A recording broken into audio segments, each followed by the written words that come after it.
Hello, everyone, and welcome back to the Inside Sports Podcast, as with the DE capitalized. We are currently on the Michael Jordan episode 23. Is that correct? It is the Michael Jordan episode. I believe it is, yeah. And so we're going to go ahead and kick you guys off with softball. Woof. 0-4 this past week. Lost to SEMO on the road and then got swept by UNI. Now, granted, UNI is the number one team in the Missouri Valley right now. We knew they were going to be great this entire season. But obviously a little rough. We're still sitting at a great 29-11 record, but we're 10-7 in the Missouri Valley. It's kind of the opposite of what we're seeing from the baseball team, where our record maybe doesn't look, our overall record, I should say, doesn't look particularly well, but the Missouri Valley looks much better. Not exactly the case with the softball team. You brought it up a couple weeks ago. A little bit worried about how we'd play on the road, because we have a very long road stretch coming up. So, Joey, what did you see from this past weekend, and why did it look so rough? Yeah, I mean, all of a sudden they're on a 6-game losing streak, and I think 4 of those losses this week were all on the road. It's just so interesting to me how SIU teams just can't seem to play on the road for some reason. We saw that with the basketball team a little bit, but football too, yeah. It's football, everything. Just all of them, it seems like. But anyways, I think they just ran into some very, very, very good pitching this week. Kaylin Packard, she has the most strikeouts in the conference, and we faced her this week against UNI. That was the 17-2 game, I think it was, or whatever, but we didn't do anything against her. I think she had like 10 strikeouts, and it might have been 12 or something like that too. And then Samantha Heyer, I believe that's how you say your name. I hope it's right. Somebody can correct me if I'm wrong. Right behind her, and she has some of the best ERA in the conference as well, just like Packard. So it was just all about we ran into some absolutely amazing pitching this week. And I'm kind of sad about, on our end of the pitching staff, our ERA has skyrocketed just with those past couple games, and I don't think it really shows how well they had been, at least in the weeks prior to that. Maddie Eberly, I think her ERA is now like 2 point something, whereas she kept it under 2 the whole freaking year. I mean, that's just so interesting to me how just when we run into a lot better teams, our pitching staff don't seem to do the greatest. So. Yeah, I get a little worried that SIU is creating this program base. It's almost like we're perennially the Indianapolis Colts. We beat everybody that's worse than us, but we almost never upset a team that we're expected to lose to. I mean, we almost never pull off that upset. Jake Cruz, any thoughts on this past weekend? It feels like we've watched the same team over and over again with soccer. Like, their record was really good, but you knew that facing good teams, maybe they just didn't have that juice. Mm-hmm. Saw it with volleyball too. Winning record, same thing. Football for a while, they really bottomed out. Yeah. And then men's basketball too. Probably weren't as good as their record says they are. We've talked the last couple of weeks about maybe this team, because they're so young, they're due for some sort of downward turn just because of how well they started the season off. You did mention that, yeah. And now we're seeing something I don't think we expected. I don't think we expected them to go on this long of a losing streak. In particular, this has all been on the road, so that's not all that concerning. We do have the conference tournament here this year, which is pretty nice, but coming up this weekend, we're really going to get a taste of whether or not this team can pick itself back up after such a rough patch to the season. Pitching injuries have been an issue. I think Everly was dealing with something this weekend. Elliot Stinson hasn't pitched in a while. That depth that we talked about at the beginning of the year as well is really killing this team right now. And then the offense, we have to come to terms with the fact they are really young. And they are in a point this season now where when they're facing elite pitching, like you mentioned, Joey, they're going to have to step it up at some point. And we've said, this team will be their best at the very end of the season, but we're getting toward that point now. I mean, May's coming up on us really quickly. Yes, it is. Like, this has been a fast season, and I don't know. I mean, we'll have to see. This series coming up this weekend against Bradley is going to be key for this team, because if they can show that they can still play well at home, I think we can kind of throw all these road struggles to the side. But until that happens, there's a little bit of cause for concern. Completely agree. We kind of knew at the start of the season that we weren't going to get that much offensive output that we were getting at the start of the year, where it was like everybody just wasn't missing from the batting. But nevertheless, you would have liked to see it a little bit higher than how it's been this past couple of weeks. Let's move on to baseball. So we went 3-1 this past week. We beat SEMO, which that's a huge one. Take that. Take the L. Or losers. Absolute losers. And then we also took the series 2-1 versus Evansville. SIU currently sits at 22-14, 10-12 in conference. We have a game Sorry? 10-2, not 10-12. Oh, sorry. Sorry, It's okay. folks. It's I said okay. 10 Just and 12. so the people know. No, you're right. You're right. We are 10-2 in conference, which is looking great. We have a game against Austin. I always mess this up. J. Cruz, how do you say it? Just P. P. Let's Austin go. P. Let's go P. I always say PA like it's fancy. It's not Forget the fancy. Y. Yeah, Yeah. it's just Austin P. and then 3-game road series versus Indiana State. What can we expect from this weekend with how the team's been performing the last couple of weeks? I mean, they've been on a very, very good stretch these past 2 weeks. So I feel like heading into Indiana State, they're the number one team in the conference right now. That'll be very, very telling of where we can expect this team at least to go in the conference series. Kind of like how we were thinking with softball with you and I. If they performed well on the road, we were thinking, well, maybe they'll have a very, very, very good chance in the conference tournament. If baseball can pull out, at least a series win against Indiana State, my goodness, I think the sky's the limit with this team. And something else I just wanted to mention about the offense. We have 4 guys hitting over 300 batting average. None of them are Kaber Rock, who we all think is probably our best hitter. I think you guys might agree. Well, yeah, you win Missouri Valley Conference Player of the Year last year. The expectations are high. Yeah. Right. So that's just so interesting to me. When Kaber gets back to his potential, the ceiling for him, the ceiling for the team will get even higher. So that's just such an interesting note that I saw, at least just looking at the stats earlier. Yeah. And so, Jay Cruz, what do you think? You think we can continue this run? You think we might sweep this next week or what? I mean, we'll sure find out. We're 10-2. Indiana State, the only team ahead of us in the standings, 11-1. I mean, and they've been killing teams. They've been really killing teams. 10-game win streak. Yeah, and Indiana State's been kind of back up this year. I feel like They that's have something to been. point out. Yes. Is like their basketball program was very, very good this year. Because Made the last year they they made were, the NIT. Huh? They made the NIT. They did make the NIT. So yeah, I'm sorry to interrupt you, but No, it's okay. I think one thing we saw this weekend is that they figured out their weekend rotation now. It's Chapman on Friday. We struggled against Evansville, but Evansville again, like I was going to say, they're a really good team too. Yeah. You can't discount Evansville. I think they were top 3 projected to start the year.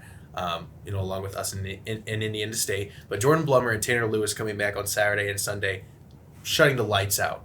Both lefties. I'm surprised that either of these guys are weekend starters. Honestly, that's no shot at them. I just thought we had a lot of other really, really good guys. But like we talked about last week, some of those guys have moved to the bullpen, and they've been better for it. Offensively, this weekend, they didn't have any huge explosion games. I think they scored 2 runs on Friday, 3 runs on Sunday, and 6 runs on Saturday, which typically they're going up 8, 9, 10 sometimes, really running up the score. But they've shown that they can win in multiple ways. And I think that's something we haven't seen in softball, and baseball is peaking at the right time. So I'm really, really excited to see how we do against Indiana State this weekend. As long as we don't get swept, honestly, I'll still feel pretty confident, heading into the rest of the year. And as we continue to play these Missouri Valley Conference series. Did you know, by the way, that we have won 12 straight Missouri Valley Conference weekend series going back to April 2021 as a school? Wow. It's crazy how dominant we've been in the regular season. Yes. For the Missouri Valley Conference, that important thing to mention. yeah, the thing that we really need to improve on is how we do in the conference tournament, because we've had, this is looking like another really good team now. Maybe the record, like you said, doesn't show that, but now we're at a spot where you got to put up or shut up in the postseason, and at this point we're just regular season team. I know. Well, and the same theme applies. It's for almost all sports. Mm-hmm. Basketball, we had a great team. We had a great ceiling, Yeah. but I don't feel we ever necessarily reached that ceiling. Mm-hmm. We could have potentially knocked off. Oh my goodness, who do we Drake. But then the second half, Drake's a tough team. I guess I shouldn't use them as an example particularly. But you would have liked to see us play much better against Missouri State in that first game in the round, and then the football team. I'm thinking back to the team last year, which we had much higher expectations for. Nevertheless, I really hope that this is kind of our year, because I was certainly down in the dumps after the first couple games and the first record, but maybe playing a lot of those tougher opponents has really helped us a lot in the conference. So it's good to see where we're at.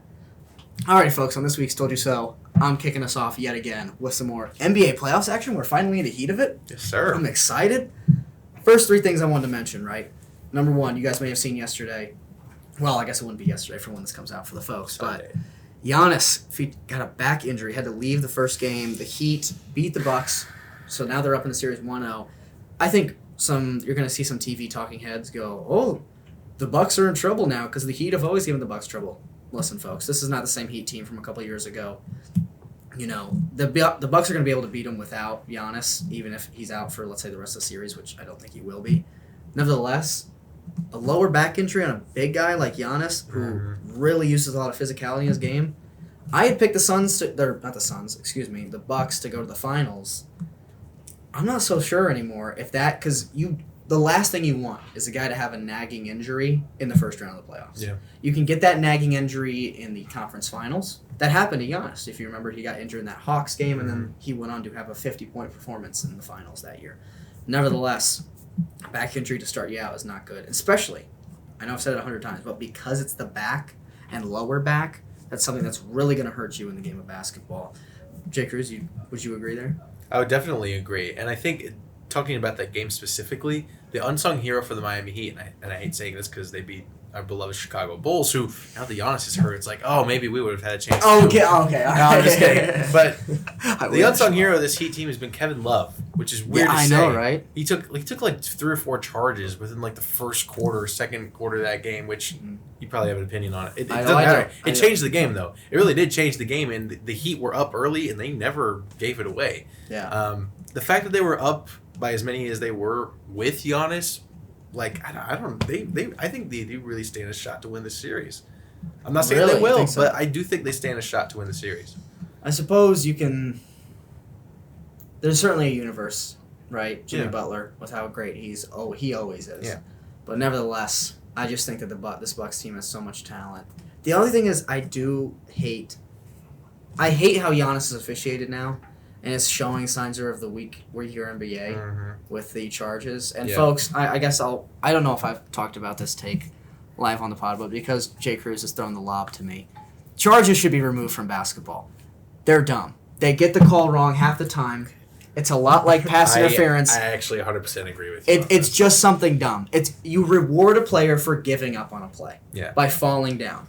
They should just be gone in general. Now, am I saying that personal fouls shouldn't go? Because that happens all the time too. You see a guy who's just barreling in there for no good reason.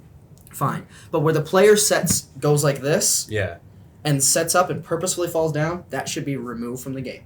Yeah. You reward a player for giving up on a play. Most of the time it's a flop. These NBA players are actors. Preach. Like I said, the refs get it wrong almost every time. No, they do. Especially in college. And I can bring up a specific example. Yes. 2017, Wendell Carter, overtime against Kansas. Yes, this is my Duke bias coming in. But that was the most set charge ever. And then Svi Mikhailou hit a 3. Isn't that how that went? Mm-hmm. Malik Newman, too. Oh, okay. So, Svi, how do you say his name? Mikhailou. Mikhailou. That's good enough. Okay. Nevertheless, he was the one who went up for the layup. And then, That's personally my opinion. I don't like the charge call. It'd be a huge change. It'll never happen. Can I jump in this? Of course. I'm just gonna put something out there. I have never really been the greatest basketball fan, and part of the reason why is because I feel like just in the past 20 years, 25 years or so, it's just become a game about who can create the craziest flop. Who can create fouls are just everywhere in basketball. I feel like it's way too much for me. It's been called far too much.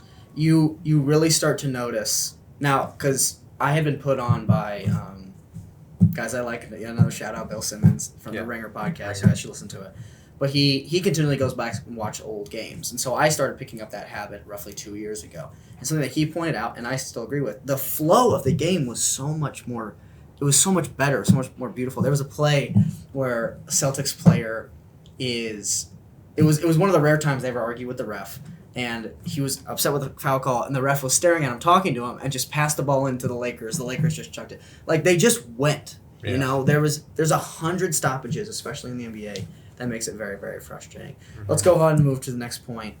Also, I guess we should also point out, Joey, haven't you committed to the Bucks as like your fandom for the basketball team? I mean, if I had to pick a team, I love Giannis so much. He's awesome. I would pick the Bucks. Yeah, he's a great awesome. personality to just follow too. So yeah, and so another thing that I'd like to bring up is, and I'd like to ask this to Jay Cruz. I assume you didn't watch the games. If you watched the games, you can. I did not. Sadly. No, that's fine. That's fine. I don't check in on the MLB all the time. That's why you're the MLB guy. That's why I'm the basketball guy. But what did you think was the best game from this past weekend? Now I have 3 contentions for you. I have Knicks and Cavs, which was an awesome one. Kings and Warriors, as you saw, 126 to 123. You don't see that in the playoffs too often. No. And you have Oh my goodness, why is it slipping from? Oh, Clippers and Suns. Are there any of those games that you thought stood out to you, and which one would you say was the best this week? Kings Warriors, I think, was the best. Now, with all that being said, and I think if you I didn't watch the full game, I got to see a little bit of it, enough to make this take, obviously. Yes. Kings Warriors was the best, but I think you would agree with me, and I don't know how much you watched of it. Of what? Of Kings Warriors? Warriors. Oh, I watched this entire second The whole thing? half, so yeah. Or whole second half? Yeah. I think Kings Warriors was the best game of the weekend. Obviously, very, very high scoring. A team in Sacramento who hasn't won a playoff game in, 16 years? That was a great moment. Or something like that. It's I think it's been 20. 20 years since they've won, 16 years since they made the playoff. Yes. I think they got swept That's probably in their last time they made it. I don't know. I'm not a Kings guy. But regardless, I think you would agree with me as someone, who knows basketball like you.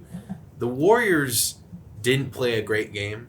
The Kings played their best game. I know. And yet only won by 3 at home. I know. You know it's coming. You know I that do. the Warriors are about to come back and win this series. And I am praying to God that the Kings go up 2-0 in game 2 so that We everyone at least will have something. be on them, and then it'll be a great series. And I do end up thinking that the Warriors are going to come back. Knicks Cavs was also a great game. Knicks pretty much controlled it for a majority of the game, and then almost choked it away at the end. But they did come out with the victory.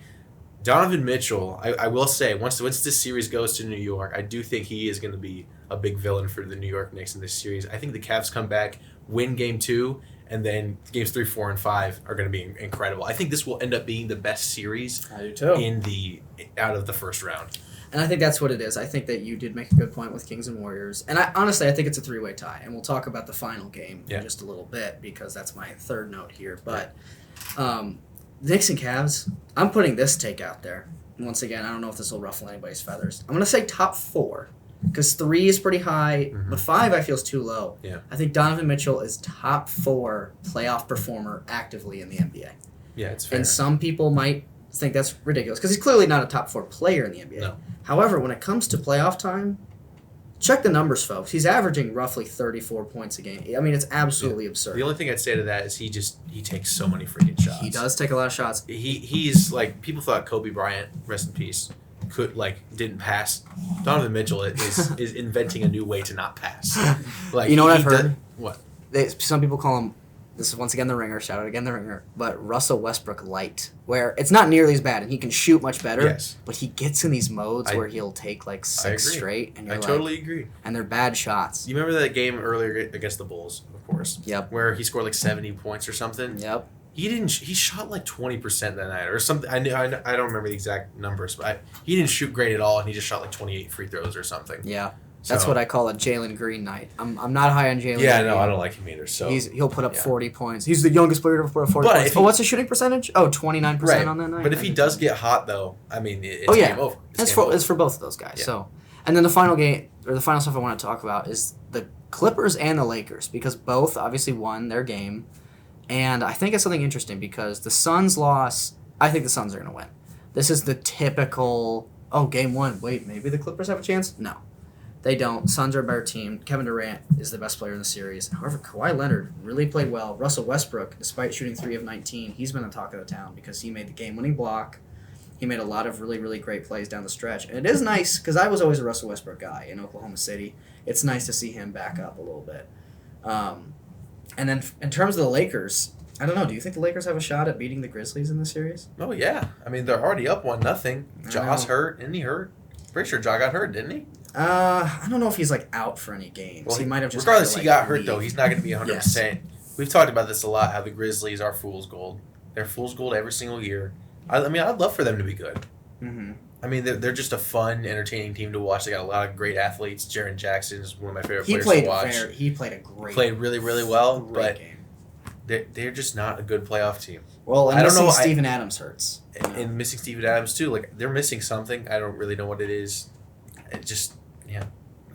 I think the Lakers are gonna win.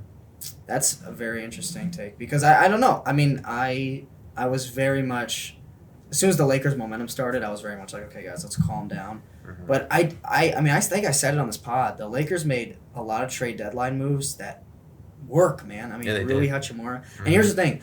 I actually did this again where I made fun of Austin Reeves after he got his signature shoe on the pod, which is it's some off-brand or whatever. Yeah. But I put them up on my story. You probably saw it.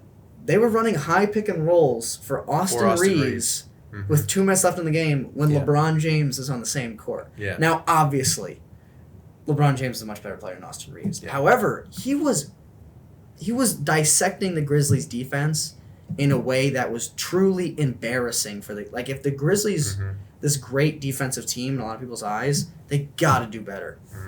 Even when a guy like Austin Reeves is cooking. So he's going to be a legit guy for a while, and my respect for him definitely rose after that.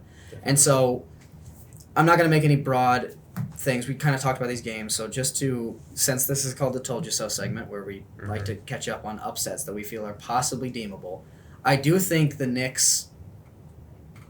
I think the Knicks might beat the Cavs. Okay. And I do love the see that. series, but I could see Donovan Mitchell getting himself in trouble, especially in Madison Square Garden. There's kind of this aura of, you didn't trade for me. Right. Jalen Brunson just plays a really smart way of basketball. He does a great job controlling the floor. Mm-hmm. And you know another thing about the Knicks, just real quick, is they're just a team of lefties. Yes. Like, you realize this? Jalen Brunson, Julius Randle, R.J. Barrett, Isaiah Hartenstein. Yep. It's just all lefties on that team. Pretty weird. But and then I think we kind of differ on this. I still have hope in the Kings, strictly because the Warriors have been so bad on the road, and the Kings are the place. I think this at least goes 6. I'm going to put that out there. I think the Kings get 1. I don't think it goes 5. I don't think this is the only one for the Kings. I think that the Kings, if let's say it's 3-1 and they got to go back to Sacramento, I think Sacramento will have the heart to get at least 1 out. But, I mean, could you imagine a Game 7 against the defending champs? It's in Sacramento. That would be insane. Yeah. That would be maybe the best. They haven't won. That might be the best game of the whole playoffs. That might be the best first game of the round. last 5 playoffs. Yeah. I mean, both teams going at it. Oh man, I want that. I want that too. I just don't think it will.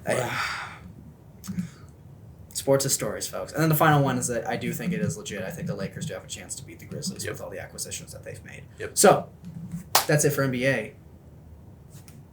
Is it you next? Sorry, It is, yes. But it is Jay Cruz. Got next. my 5 big questions on here. Now you only see 4. There's a 5th one we'll go over later. Let's run through these though real quick before the big one at the end. We know we've talked so much about the draft on the show. We've all read articles. Yes. We've all seen everything. This will be the last podcast that the people will see before the draft starts. We're going to try to be together for the draft. I cannot wait for that night. We got to do some big questions. Finally, after all these months of thinking, guys, who are you taking number 1 if you're the Carolina Panthers looking for a QB? So who I'm taking, This is or your who, fi- I, this or is who your- I think they'll take? This is who you would take. Okay. Because honestly, there has been no clear sign as who Yeah. the public thinks they're going to take. I mean, some people say they have sources, information. They don't. Let's be honest. Who would we take if we were the Carolina Panthers? Cole, you can lead us off. Then No, Joey, I want Joey first. Okay, then Joey, lead us off. I know you've got a thing about C.J. Stroud you referenced before we started recording, go ahead and I talk don't about know that. how much you guys will take to it. Whatever, you can take it or leave it. Whatever you want to say. I saw something. I hope he says just like Anthony Richardson. I saw something about how they tried to have every QB at the combine take some type of perception test where they can keep track of certain things without necessarily like looking at them. It's just something like that. It was basically just a perception test. And C.J. Stroud, of the main 3 QBs, did poorer than average. And of all the talk with that, and all the talk with Anthony Richardson, I would probably take Bryce Young because he performed the best on that test, and he just seems like a solid pick to me. From what I heard, I think Bryce Young scored the highest the QB's ever scored on that. Yeah. You know who was number 2 all time? Justin Fields. That's For what I it's didn't know worth. that. For what it's worth. He's 2 or 3 all time. Yeah. Oh, but I don't know that. Either way, yeah. But yeah, I heard that same thing about Stroud, and yeah, Bryce Young did really well on that. I'll tell you what, this might surprise the folks at home. I don't know if it will, because I've been all over the place on this. I can't even decide it. But I would take Bryce Young. I'm still high on Bryce Young. I think it's the right move and the wrong move at the same time. We've talked about how I think it's dumb because of his size that if he fails, if you're a GM, you're getting fired. Mm-hmm. But in this instance, I'm not the GM. I'm just the guy who is rooting for a certain pick. Yeah. And what I would do if I was the Panthers is take the guy who I think who has that dog in him. I mean, he carried this Alabama team this year. That's undeniable. Yeah. I'd take Bryce Young. Yeah, Bryce Young was the only thing. If you really look at it, Alabama's offense the last 2 years overall hasn't been that great. Lack of good receivers, lack of elite running backs. Bryce Young has been, the thing that the straw that stirs the drink there. I would still take Stroud. And the catalyst for me was this weekend I was watching Ohio State's spring game. And I wasn't watching it live, but I watched some highlights of Kyle McCord throwing the ball, who might be our quarterback next year. Thinking about looking at him throwing the ball and his release, and then looking back at C.J. Stroud and his release, he just makes things look so easy. Yeah. Stroud makes these very difficult throws look like they're the easiest throw on the planet. To me, he's one of the more accurate quarterbacks. I think at the end of his career, we'll say he's one of the more accurate quarterbacks of all time. Honestly, I don't think that's a crazy take either. I'm not saying he'll be the best of all time, but in terms of pure accuracy, if you give him a clean pocket, he can pick you apart. Now, of course, the dig on Stroud is if you don't give him a clean pocket, he struggled to make plays with his feet outside of the Georgia game. So Stroud is who I would take one, but Bryce Young, he has that dog in him. He's a gamer. You do need a little bit of that gamer in you to be a great NFL quarterback. Can I ask you something right before we go into that? Ceiling for C.J. Stroud equals Jared Goff, you think? Ceiling? Yeah. That's my ceiling for him. You know how rare these really great guys are? No, I understand. I think C.J. Stroud's that rare breed. Is he Josh Allen? No. I think he's... Not right now. I think he's... Who's bigger, C.J. Stroud or Josh Allen? Josh. By a mile. Josh, yeah. Okay, by a mile. He's probably more accurate than Josh. I would say he's more accurate than Josh. CJ accurate. I'm not talking about Josh Allen can throw a ball further. Josh Allen's now very. Josh Allen's not that. He's never been. Josh Allen's not that accurate. Oh, get out of here! He's not like. Do you want me to bring up stats? Actually, you know what? Did he have double-digit interceptions last year? Pretty sure he did. I think he did. Whoop-de-doo. Let's see how C.J. Stroud fares. Stroud probably will. Let's see how C.J. Stroud He turns the ball over a lot. Stroud probably will when he's on the freaking Houston Texans. You know who doesn't turn the ball over a lot? Aaron Rodgers. When was the last time he won a championship? Oh, that's weird. Joe Burrow keeps on having double-digit interceptions, and he went to the championship last year. Yeah. Just saying, turning the ball over that much, it's a little overrated in the NFL. What are the odds, do you think, that the Arizona Cardinals actually pick at number 3? And if they do you think there's a chance they take a quarterback at number 3? So this is something we've once again talked about on the pod. I think Cardinals do not pick at number 3, and I do not think they have a chance of drafting QB strictly because they don't actually pick at number 3. I think they wouldn't take a gamble on Anthony Richardson. Well, I'm saying in an alternate universe where nobody trades with them, do you think they... I think they consider it because Kyler Murray has been such a drama queen for them. But, I think that... I just think that it ultimately gets traded. Mm-hmm. I don't think they pick 3, but if they do, I don't think they take a QB either. I feel like Jalen Carter just right there will be... I don't think Jalen Carter will go number 1 or 2. So I feel like Jalen Carter right So you have Jalen Carter over Will Anderson, you think? Because I do think Jalen Carter's a better player, but obviously with the stuff that's coming. Yeah. Yeah, I'd say Jalen Carter. Yeah, the Cardinals would do that easy. Yeah. I mean, they need help on the defensive line, so... Next question, who do you think is the most pivotal player in the draft? Last week I posed that I think Jalen Carter is potentially the most pivotal player in the draft. I probably would stick with that for now. Like I've said, depending on where he goes is going to write the script for basically the rest of the first round because certain teams aren't going to be able to get that big piece in the middle that they would get with Jalen Carter, who could be, a generational player. I say Jalen Carter. Is there any guy at another position that you think is pivotal? I think Bijan, your guy, is also pretty pivotal because if a team takes him earlier than they were expecting, that can open a lot of different avenues towards the end of that first round. I'm not going to say Bijan only because when you talk about somebody being pivotal, right, being super important in the draft, I don't think there's a way that Bijan goes top 10. And so because of that, my answer is going to be, it's tough because I want to pick either an offensive lineman or wide receiver because we've seen the importance of those guys increase a lot. But you don't see a huge need for it, like we've said. Like I think Skronsky and Paris Johnson are both 6 through 10 talents, but I don't know if they're going to get picked there. So I think I'm going to go with Paris Johnson, who in my eyes is the best tackle. Pierce Skronsky is the best guard. Sure. I think that those two guys, where they end up eventually going, is going to they're going to make a huge impact, at least in my book, on first year. I have a question. What do you mean? What is your definition of pivotal in a way? Like you have a way. Like I know that you in your mind probably have a way you think the draft is going to go. Right? What's one of the players that you think could throw everything off course? Because last year we saw there were like a run of wide receivers in the teens that we did not see coming. So those were what I would say are the pivotal players in the draft that really changed the course for how it's going to go, particularly in the first round. I guess when you first mentioned this question, I was kind of thinking more long term in a way, and the first person that came to mind was Jackson Smith and Jigba. I was just these past few years, like you mentioned, wide receivers, just in general in the first round. I mean, we saw it with Jamar Chase, and then like somebody else went in the first round that I can't think of. But anyways, Justin Jefferson. Mm-hmm. Just this run of wide receivers in the first round that teams are starting to move towards.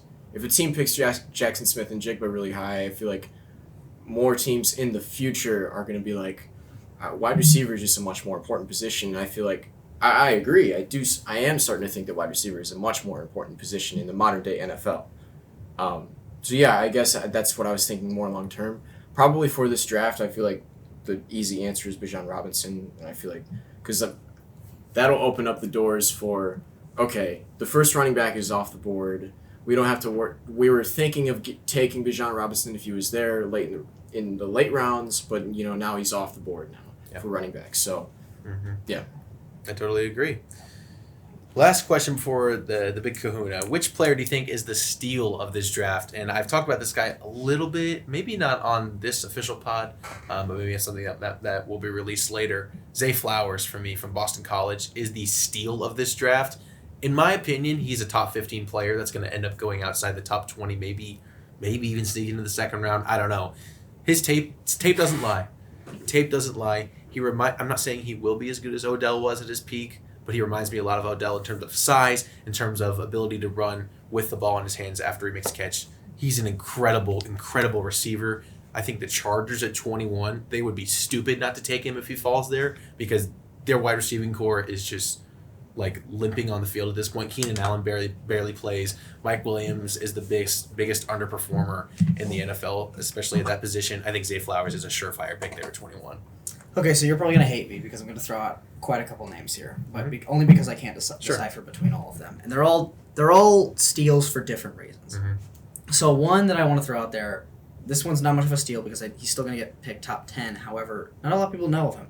And I talked about a lot about Tyree Wilson on this pod being a great defensive end for Texas Tech. I think he has a very legit chance to be better than Will Anderson, and people just don't understand that. This guy follows the ball through the line as good as I've ever seen from a guy. But to keep it moving, I think that Darnell Wright has the potential to be arguably the best tackle in this class, which I didn't hear a lot about him pre-draft process, but now I'm hearing a lot about him. I've been very high on Quentin Johnston, who's projected around 17 in this draft. I absolutely love him. But I think the true steal, if we're going for guys that might get picked second round or so that could maybe make a real impact, is Tanner McKee, quarterback from Stanford. Now, this is quite a long shot, but I was watching film of his, and when you talk about accurate guys, Tanner McKee is really up there. I was very confused seeing him at the top of all these draft boards, but I looked at the tape, and I felt that, he kind of throws a little weird, but and Stanford runs this very basic style of offense that I don't think will make it very easy. Yeah. However, when you talk about guys that, let's say quarterback gets hurt, and they go, well, this team has Tanner McKee, we'll see what happens there. I think that if he does get the opportunity to shine, you put him in the right offense. I saw something special in that guy that I made him I'd say probably fourth favorite quarterback in this draft over Will Levis. Interesting. So, I've heard you talk a lot about Paris Johnson, and I know he's in a lot of draft boards. He's not ranked number 1. No. But from everything that I've read, it sounds like he can be the guy that's also a great mixture of pass blocking and run blocking. And it really sounds like Skronsky is just one-dimensional in that aspect in terms of blocking. Mm-hmm. So I don't know where he's ranked in the first round to go, but I feel like from what I've read, it sounds like he's going to be better than Skronsky. Yeah, I agree. And I think if he falls to my Bears at 9, I said it last week, he's the guy. He has to be the guy. I mean, you protect Justin. We already got the number 1 receiver at least in DJ Moore. I think he is a number 1 receiver in the NFL. Johnson is Ohio State, right? Yes, he's also Ohio State. Ohio State. And I promise there's no bias in there. This is maybe a tad bit, but he really is a really, really good player out of high school. I mean, if you go back and watch some of his high school clips, I mean, most of these guys, when they're in high school, is men amongst boys. Leonard Fournette's another one you think about watching his highlights, but we all know how he turned out. But Paris Johnson is different. I think he's I agree with you there, Joey. All right. Finally here, Cole doesn't realize this, but I tricked him into disproving a point that he's already made. Oh boy. Cole is I didn't know this. Cole and I for a long time have been arguing about how we have differing opinions on Anthony Richardson. Okay. Cole loves Anthony Richardson. Would you say that? Yeah. Love's kind of strong. Do you think that let me ask you this. What team in the top 10 do you think would be the best destination for him? Or, just what team do you want him to go to? Oh, that's fascinating. I love that question. As a guy who likes Anthony Richardson, thinks he has incredible potential. Let's see here. If we're looking at the top 10, we're looking at need. I think that arguably the best fit for him would most likely have to be with, and this one, people don't even expect this, but I honestly do think the Falcons under Arthur Smith, who runs a very run-heavy offense, I think that it's pretty comparable. And I've talked a lot about Anthony Richardson being more of a runner and passer than we see a lot of these guys actually be. Kind of in a Lamar Jackson-like role. But I do like him getting coached under Jimmy G for the Raiders, but I'm going to go with Falcons. So do you think that if he goes to the Falcons, potentially one day, he could be a top 10 quarterback in the NFL? Could he? Yeah. Yes. If you had to put gun to your head, do you think he ends up as a top 10 QB in the NFL if he goes to the Falcons? It will gun to my head, and I'm like, could he or he will? Is that how we're asking? A little bit of both. Okay, in terms of the he will, gun to your head. Absolutely not. No. You don't think he will? No. End up as a top. Then why have you been parading around this whole AR-15? Look at the tools. He's 6'6", he's 250. When you look at the tools, I mean, you draft for upside. At least I do. And when you talk about we're gonna get into my list here, but when you talk about how many special guys there are, especially in today's league, I don't know if Bryce Young might crack into this list potentially. I mean, he's gonna get hurt before he ever does. C.J. Stroud is going to be at the tail end of this. Anthony Richardson's the only one that I see having any chance of being within 5, 6, right. 7. That's all I needed you to say right there.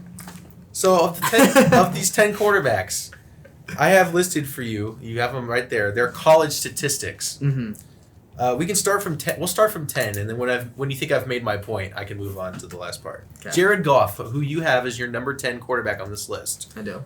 His best year at Cal. 4,700 passing yards, 43 touchdowns, 13 interceptions. It really is a great line. Trevor Lawrence, who you have at number 9, who probably could move up this list next year. 3665 passing yards, 36 touchdowns, 8 interceptions. Dak Prescott, 3793 passing yards, a ton of rushing yards too, 800 rushing yards, and then 29 touchdowns, 5 interceptions. Do you want me to keep going? Yeah, of course. I mean, keep going. Okay. I mean, you don't necessarily need to because I think we're starting to get the point here. For those that don't know, I have Hurts, AR-12, which is Aaron Rodgers, Lamar Jackson at 5, Herbert at 4, Burrow at 3, Josh Allen at 2, Pat Mahomes at 1. Right. Now, one of the arguments, and this, I'm not saying that you've said this, made for Anthony Richardson is he didn't have anyone to throw to at Florida. Florida's receivers sucked. Patrick Mahomes, do you know where he went to college? Yeah, Texas Tech. Texas Tech. Can you name a receiver from the 2015 Texas Tech Red Raiders? No, I can't either. The point is great quarterbacks are just great regardless of the talent they have around him. Patrick Mahomes threw for 5,000 yards, 41 TDs at Texas Tech, a team that went 5-7 under Coach Cliff Kingsbury, who now is I think he's the QB coach at USC now. Not really a Cliff. Yeah, we're not going to turn this into a dog and Cliff Kingsbury thing, but Joe Burrow, you had a number 3. 5,600 yards, won a Heisman. Well, no, that's Lamar, who you said he could be a Lamar-type player. Lamar, 3,660 passing yards, which is something that people may not remember about his days at Louisville. Yeah. At Louisville. Do you remember any of the offensive players at Louisville in 2017 other than Lamar? No. The only Louisville player I remember from those teams is Jair Alexander. Shout out to the Packers. Go Pack. 1,601 rushing yards. And like I said, he won a Heisman as well. Anthony Richardson's last season at Florida, 2,549 passing yards, which is actually the lowest. Which is more than I thought. Yeah. But it's still the lowest on this list. 17 touchdowns and 9 interceptions. I didn't include his rushing yards on there. I'm sure they were pretty high, which, and that's what he's known for. But another guy that he's been compared to... Can you read that? What was the interception numbers? I'm sorry. 9 interceptions. 9 interceptions. For Anthony Richardson. Yes. The most on this list in college, I think, was Goff, who had 13, but he also had 43 touchdowns compared to Anthony Richardson at 17. Yes. People have been comparing Anthony Richardson to Cam Newton as well.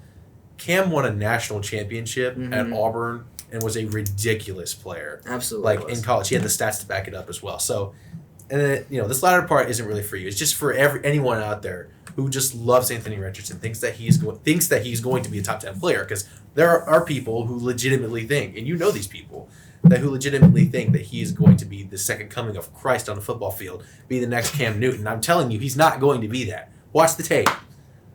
Watch the tape. I love that. There's my monologue. That was awesome. Great job on the research from Jake. There's my monologue. There's my monologue. It certainly gave me something to think about. Now, my only counter, because I only have one. This is a great argument. This is a great argument. Now, my only counter happens to be that Anthony Richardson played in the SEC. And when you talk about a lot of these guys, which is fascinating because I didn't think about this either, but not a lot of these guys went to a single SEC school. Obviously, we have Joe Burrow 1 year at LSU. He obviously played at OSU for years and years. Justin Herbert, Pac-12 wasn't too interesting. Dak did play at the SEC. Dak did. Which I should also point out to the audience, Dak is not my current number 8. He actually sits at 11. If I could redo this list, I'd give other numbers. However, it is interesting because I do think that part of it has to do with competition. That's fair. I do. No, that's fair. Because Dak's is, I think, probably, in my eyes, the worst college numbers on here, if I can get a quick look over it. Aaron Rodgers played at a different time, so he wasn't going to throw for 30 touchdowns. But I think it partly has to do with offense and who they play. But that was a banger point because you're right. I mean, he does not have nearly the numbers that stack up with any of these top 10 guys. And people talk about it. 1, you need experience. And 2, there's at least some level of production with all of these guys that you can point to and understand why. And my only counter to that would be that competition that they were playing, it's not like the guys on his team were any better than the competition that they were playing too. So you think that... You did not stack up with Georgia, Florida's team this year? Come on. No, that's what I'm saying. They didn't stack up. I'm talking about these other guys. Like Patrick Mahomes, for example, in the Big 12, which is obviously a lesser conference than the SEC. Mm-hmm. Do you think his wide receivers were so much better than the corners that they were going up against? No. That's the Big right. 12, famously doesn't play defense. So I'm willing to go past that one. But like Lamar, for example, I mean, in the ACC, it was a little bit better than back then. So maybe that's a bad example. But I think Jared Goff is honestly the best example for this year. Because it's not like the Pac-12 is a powerhouse conference by any stretch, especially not when Goff was there. Maybe like Oregon and Stanford were really good at that time, but anyone else, I mean, Oregon State was terrible. I'll tell you what. Another thing that I find fascinating about this is they all just pass extremely heavily. Yeah, and 12 games too. Yeah, think about that. Go to Oklahoma. Recruits, like go to places like Oklahoma. Don't go to like Bama. If you're a quarterback, these are all if you're a quarterback, right? Mm-hmm. But I mean, that's who the best guys are teams that really throw the ball and really rely on you fully. Mm-hmm. Very interesting, Jay Cruz. Great point. I'd love to talk more about it, but we're running out of time, so we gotta talk. I want to bring up one thing, just real quick. I gotta roast you about this. Roast him. Why do you have Lamar Jackson above Jalen Hurts? Why would I not? No, hold on. Is it if you were to revise the list, would you have Jalen above Lamar? No. Oh, okay. All right. I'm gonna sit back and let you guys hash this out. Why? I did not know that this was the biggest Jalen Hurts. Jalen Hurts is a much better passer than Lamar. Holy cow! Are you gonna back me up on this? No. That's insane. What? I'd rather have Jalen Hurts on my team tomorrow than Lamar. That is fascinating. Why would you rather have? What has Lamar shown you up to this point, especially in the last couple of years? First of all, he is a better thrower. He is a better thrower. I don't know if you guys are watching Lamar from like 4 years ago. Did you watch the Super Bowl? I know you did because I was with you. Yeah, he did great. Jalen Hurts did great. He's a great passer. He did that in every other game too. Lamar's a better passer. First of all, this is my big take because you guys, as football fans, weirdly enough, you guys don't factor this in. You don't factor out who all plays on their team. The Eagles had far better weapons than the Ravens this year, far better offensive line, far better than everything. He'd better have played better than Lamar this year. However, when you look at the pure film, who's better? Lamar Jackson's a far better quarterback than Jalen Hurts. I'm not going to overreact about 1 year with Jalen Hurts where he had arguably the best offensive unit as a whole that anybody had in the past 5 years. No, Lamar Jackson's a far better quarterback. You, the eye test tells me that Jalen Hurts is a better QB than Lamar Jackson. Well, personally, unlike you, I don't overreact over 1 year. So right, which is why you don't have Anthony Richardson in your top 10. Wait, that's different. It's college. They all play for 1 to 2 years. All right. Anyways, any other complications with my list? Actually, I do have one comment if Joey doesn't, and it'll be quick. I feel like the AR-12 spot is fine. I love AR-12. Yeah, he's slowing down. Is it? 2 years ago, if I were to ask you where Kyler Murray will be ranked, everyone would have probably had him in the top 10, maybe even top 5. The fact that he's probably not even close near the top 10 at this point. He's maybe at 15, 16. He's maybe. at my 14 spot. 14. Yeah. Yeah, it's kind of sad. It That's is. very disappointing to see. Yeah.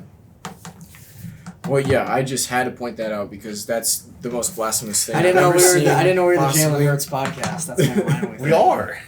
You. He predicted him to be MVP. Guys. You scoffed at him, and Jalen Hurts was second in MVP vote. He was. Good for him. Now, Thank you, granted, Jordan. I'll tell you what. He'll never be close to even top 3 ever again. I'll stamp that right now. Jalen Hurts won't even. We should put a bet Oh on my this. God, we could do a whole We need to put a bet on hour this. thing on that. But okay, This guy benefits from the offense he's in. we're good. MLB. MLB, So does every other baseball, I can't even get over there. Anyways, MLB, 2 weeks in, the Rays streak is over after they played a very good team, much better than the teams they had played before. They're 13-2 now. And I really don't know what to think because finally after they played, like I said, a very good team like the Blue Jays, they ran into some good offensive weapons with them. And they lost the series. They salvaged the last game of that. I think it was like 8-0, something like that. But I don't know what to think. I don't know if the hype is real about them. I don't know if it's just smoke at the beginning of the season, whatever. I want to hear from somebody else besides myself. What say you, Jordan? Yeah, I mean, we're going to find out. It's kind of like with the softball team. I saw you softball. We're going to find out. And once they start playing better competition, first weekend series against a good team in the Blue Jays, they are a really good team. Let's not get it twisted. But for the Rays to lose 2 out of 3, they did come back and crush them on Sunday. So they came back. And I think if you're a Rays fan, all 12 of them out there, you're hoping that they come back after their one tough series. They're like, okay, we've been hit in the face. Let's get it right. And I think they probably will. But they have had a couple starting pitching injuries. Jeffrey Springs is out now. That's going to hurt them a lot. I'd almost, in a way, we were talking about the SIU teams, how they always beat the teams that are much below them, but they can't even touch the teams that are above them. Mm-hmm. And I'm just wondering if that's the Rays, maybe? I could don't know, be. but we need to see more from them against better teams. Yep. So you can only play who you play on the schedule, so they have handled who they've played so far. So that's interesting to me. Cardinals. That's been interesting. I have loved seeing them fail, but I wanted to get to the bottom of why. And some of the names I've seen that have struggled so far, I don't even have it on my notes here, but Miles Michaelis is one of their starters. I think he has like a 10.0 ERA. It's been rough. That's been very, very tough. And their overall starting pitching has just been very rough. I mentioned that last week, but it hasn't gotten much better. They split a series against the Pirates, so that's interesting that the Pirates have been much better. And then Wilson Contreras from last year. He performed so well, and now he's in St. Louis, and he's barely hitting over 200. So that's interesting to me. I know he dealt with an injury in like the second game of the year. So I don't know how much that is affecting him. I haven't seen a lot of Cardinals games because I'm a big Cubbies fan. I watch a lot of Cubs games, but whatever. And then Jordan Hicks, who I mentioned at the first MLB segment that I had, I thought he was going to be a huge piece of this team. He already has like 2 homers this year, and like allowed 2 homers this year, I should say. And then I think his ERA is up there at like 6 or 7 right now as a closer. That's terrible. So Helsley is amazing, like he was last year, but it seemed like their pitching has been their woe this year. So I don't know how they're going to fix it, if they will fix it. I shouldn't even say that because they're the Cardinals. They always seem to do well in the dog days. They find a way. They figure it out. But you have anything to say about the Cardinals, Jordan? Oh, I have a lot to say about the Cardinals. But for the purposes of this show, I think pitching is something that coming into the year, we thought that would be their one Achilles heel because their lineup is ridiculously talented. And it has been their Achilles heel to an even higher extent, and their lineup hasn't performed to the length that we thought that they would. Now, with that being said, this weekend against the Pirates, a team that just lost their best player, O'Neill Cruz. Shout out to my long-lost cousin. For him to be out, and then the Pirates still go in there and split the series with them, they needed extra innings to beat the Pirates in yesterday's game, so they could have easily lost 3 out of 4. For them to do that, I don't know. It's going to be interesting. Hopefully they're kind of like the Rays too, where they beat up on the lower teams, and then once they get to the playoffs, it seems like they're playing 2 different sports against the Dodgers of the world, with the Nationals won the World Series that year. Last year against the Phillies, who ended up being really, really good too. So again, these 2 teams are kind of in similar positions, coming from different sides of the spectrum now as we enter the 3rd week of the season. Right. So, yeah, it's been fun to watch as a Cubs fan. I do think their offense, especially the guys 7, 8, 9, will start to get clicking here a little bit more. Contreras has really struggled. I think he'll start to get back up a little bit. Him defensively, though, and him as a catcher, I think is hurting them more than their pitchers not being good, if that makes sense. Really? With Yachty back there, I mean, I hate him. I will forever hate him. He's the most overrated player of all time. With him back there, though, pitchers are just so much more comfortable with him. He knows how to manage a game. Wilson, for what it's worth, Wilson didn't come up as a catcher in the minors. He transitioned to it right before he came up with the Cubs. Right. So he's still kind of learning the catcher position, even though he's been doing it for a while. DH'd a lot of last year with the Cubs for a reason. It's because they knew that they could win ball games with a guy like Yan Gomes behind the plate, or even P.J. Higgins, if you remember him. So they couldn't afford to lose that bat in their lineup last year, at least with the Cubbies. But anyways, third and final point, I just want to bring up the downfall of Javi Baez. Oh. And if you were a friend of mine or in my family at all the past couple years when Javi was on the team, I always hated Javi Baez. Even when he was good, that was just insane. Interesting. All the crap about him, I never liked. You're getting a dirty look from one of our producers right now. Julian's over there. He's not a fan. That's hilarious. Julian must love Javi Baez, or he did at least. Gotta help my homies out there. I got my brothers. There you go. Wow. Yeah, what does that say about Jordy, man? He strikes out at pretty much anything, a ball in the dirt, and he has been doing that for years and years and years now. People just didn't want to realize that because he had all these home runs and he was so flashy and he had this attitude of swag that everybody liked, and that always annoyed me. So I was like, he's a good player. I'll let it slide for a little bit, but it always stuck with me. Now he's facing the consequences of some of that because he just got benched the other day against, I don't even know who the Tigers were playing, but they were playing. Blue Jays. It was the Blue Jays. It was the Blue Jays. Yeah. He forgot how many outs there were on a ball hit just barely to the warning track, I believe, ran straight to third, and it was like, oh, dang, what the heck? Yeah. Got benched. And then I believe he hit a ball who he assumed was a home run because he's just, that's that guy. He is him. He thought he was him. I'm him. And I'm then hitting 100. It barely even hit the wall at all. He thought it was a homer. Yeah. He just doesn't even know what's going on there half the time now. So that's just so interesting to see to me, the fall from glory of Javi Baez. So I knew so many people that wanted him to re-sign with the Cubs, and now he's kind of a laughingstock in the league, at least to me. He had the past 2 games 2 hits, so he's starting to come out of his slump. He was like the worst hitter in baseball, at least for the start of the year. But just interesting to me how Javi Baez is just plundered. Javi Baez, Russell Westbrook, maybe a little bit? A little comparison No, Baez there? is worse. I'd say Baez is way worse. Yeah. Wow. Westbrook is bad, and I hate him too, but you gotta understand. Baez is doing like worst player in the league type stuff. And you and I could probably do a whole podcast episode on that core of players and those few years there. He was doing like this kind of stuff all the time with the Cubs. The difference was on the Cubs, he would come back either later in the game or the next day, blast a 3-run homer, make a play at shortstop that no one else in the league could make, and we'd forget about it. Now we're not forgetting about it because he's not making it up at all. And he's, like I said, he's done this his whole career. I loved him. He was one of my favorite players, probably was my favorite out of that group, but I was naive and I forgot. You are kind of the reason we lose half of our games. Right. So... He's also the only player to ever steal first, technically, that played from the Pirates in 2021. Yes. I always remember. Like, I'll have to show you that sometime. And he would do things like that where like it's so smart and instinctual. You know what? Let's keep the play alive. So I think it was Contreras running from third can score. Like no one else would think to do that. Everyone else would kind of just give up and get tagged out. He would do that, but then we'd forget that his other 5 at-bats in that game, he swung and missed on 50-foot curveballs. So it's been the story of his whole career, but I think now we're seeing why, like, we all hated Jed Hoyer and that whole, Cubs front office for not re-signing those guys. Now we look back on it, and all besides maybe Schwarber and maybe Rizzo. Other than those 2 guys, though, I'm kind of glad that Javi, especially Chris Bryant, who just doesn't play anymore, doesn't play. Honestly, we know what happened to Addison Russell, and we could go on, but yeah, it's.